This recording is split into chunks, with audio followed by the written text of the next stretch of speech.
Hello everyone and welcome back to my channel. As you can see, I'm driving and I'm driving to my next job today. So today what we're going to be covering is how to maximize your shoot, meaning what to get out of the day when you're shooting, getting the best shots that you need. Most importantly, how to maximize your time. So hop in the back seat with our friend Bill back there. And as you know, in New York, or any big city, if you're driving, you got to give yourself plenty of time because there's always tons of traffic.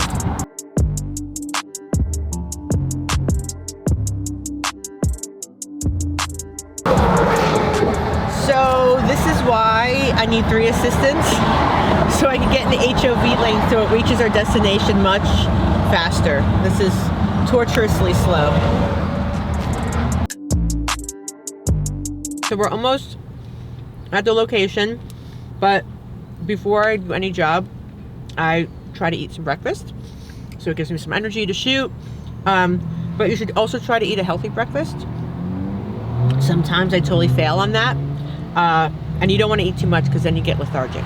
So keeping it light is always a good way to go. All right, so being in New York, it's a little tricky when you're doing jobs because parking tends to be always a nightmare. And we're in a very weird area where it's industrial and residential. In most parts of Queens, you can never find parking, so Queens sucks for parking. So what I'm gonna do, which I usually always do, is I set up some of my equipment out in the car because I don't know what the space is gonna look like. So today's gonna be a little tricky. So basically I'm gonna set up a few things. I'm gonna go in and meet Joe, check out his space, and then come back and assess what it is that I need, because it's a little intrusive, you know, coming in with like a bunch of equipment, especially if there's equipment that you don't need. So I always like to get somewhere early. So we've arrived an hour before the shoot. There's a few reasons for that. One is parking. 1 is kind of scouting, and 3 is making sure that your gear is pretty much ready to go. In other situations, I probably would be doing it a little bit differently, where we would have, like, if it's a big space, we would bring in all the equipment, we would put it in a room, kind of have a staging area, but that's not today's shoot. So I'm going to go over some of the gear with you, and yeah, let's put some gear together. With COVID and we're going into a space, I have my gloves, I have my Lysol, I have my wipes, of course we have our masks. So what we'll do is I wipe my stuff down, and then when we're done in the space, we'll wipe it back before we put it in the bags. So this is just a precaution. So the first thing I like to do is just get out my stands, and then I'm going to open up my lighting equipment.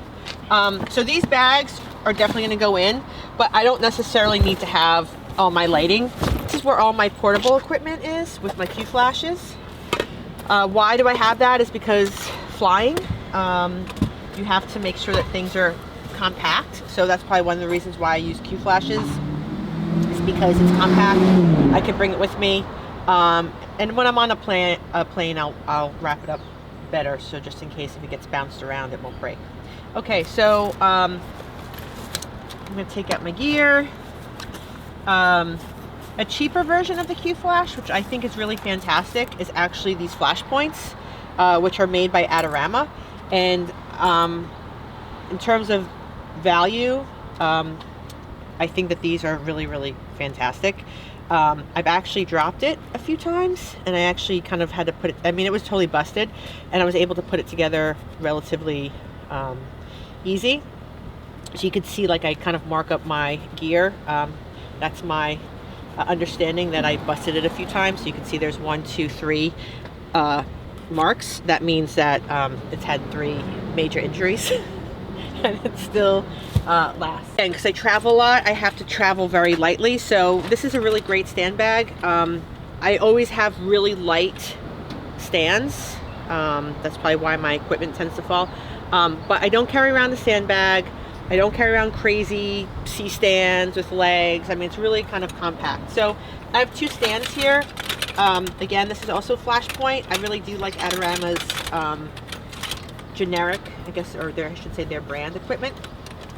So these are really light, and actually these fold up into my suitcase, which if I can't bring a stand bag, I'll bring those. And then I have my standard stand, which I've had forever. These are a little bit more sturdy, but it's hard to travel with those. And oh, I also have my portable C-arm. Lastly, I have another setup that's super portable, which is really great, and it's this. Manfrotto, I love their gear as well. So this just goes in my bag. In fact, it could fit in this bag if I need to. It's really light. You can see here, why do I have tape on my stand? It's because you always need gaffer's tape. So this is another trick that I have. If I ever need tape, instead of bringing a whole roll with me, or maybe if I forgot my roll, at least I have some on my equipment. And this is another fantastic stand. So I have 1, 2, and then my bigger stand is 3. And of course I have equipment if I'm like in a studio where it's a more stable equipment. So of course I'm going to be bringing more stable equipment, but when you're traveling, the lighter, the better. I've now prepped my gear before we go in and do a scout of the location. So I'm going to put everything back in the car.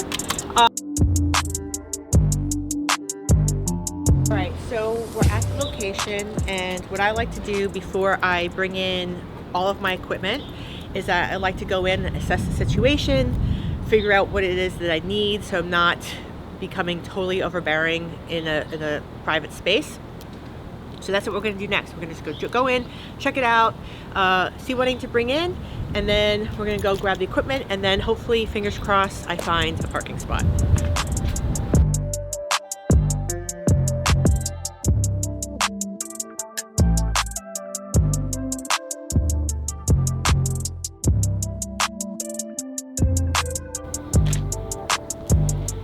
All right, so as you can see, I'm switching back and forth from my camera, from the video camera, and the reason why that I'm doing that is because I like to get the most out of every single shoot.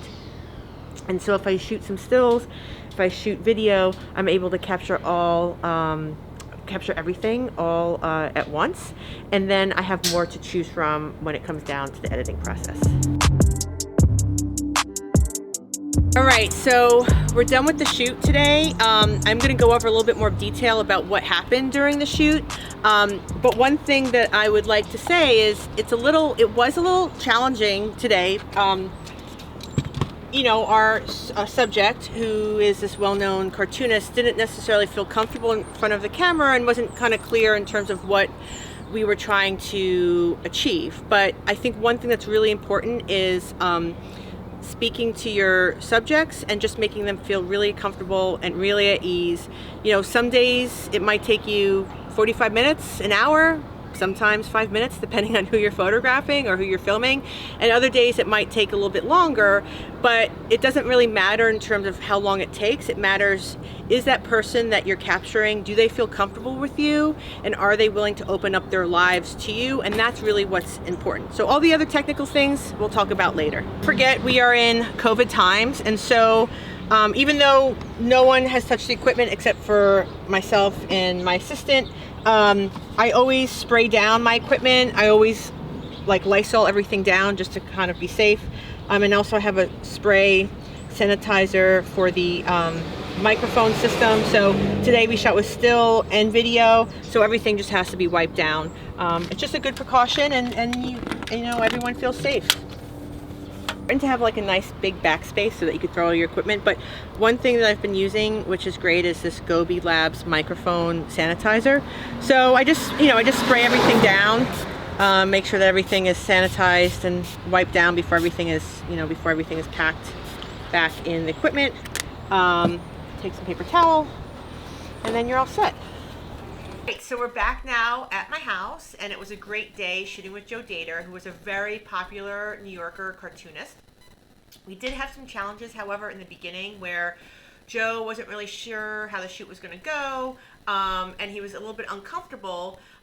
So we were able to break the ice a little bit with Joe, but I'm going to share with you guys 5 things that help me when I'm shooting that can also help you. So here are the 5 things, right? So one is prep your gear the night before to make sure that everything is working. That's extremely important. And make sure you have all the little pieces that you might need in your gear bag.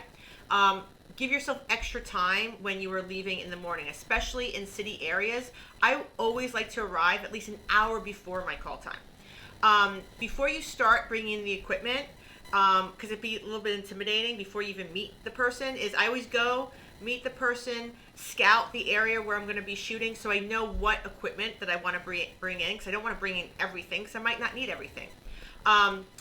Also, meet your subject first, right? So before you even start photographing, I also think it's intimidating having all these cameras in front of your face. So I always just like to meet the person one-on-one, shake their hand. Now we can't with COVID. Maybe do an elbow bump, whatever. Tell them kind of the game plan and how the day's going to go. And then the most important thing is try to get as many different variations from a shoot that you can. Always have your equipment ready to go. Because you never know what you might need. So have everything prepped, ready to go. So if you are able to get an extra shot in, you are prepared. Okay, so in the upcoming videos, I'll be sharing with you guys how to pitch your work once you're done photographing and who you should be approaching. So don't forget to hit the subscribe button if you haven't done so already. And do hit the bell icon so that you get notified when I have a new post or a video up. Also, do follow me on Instagram for my BTS of all my shoots. There will be a link in the description box below. So I will see you all next time. Till then, bye.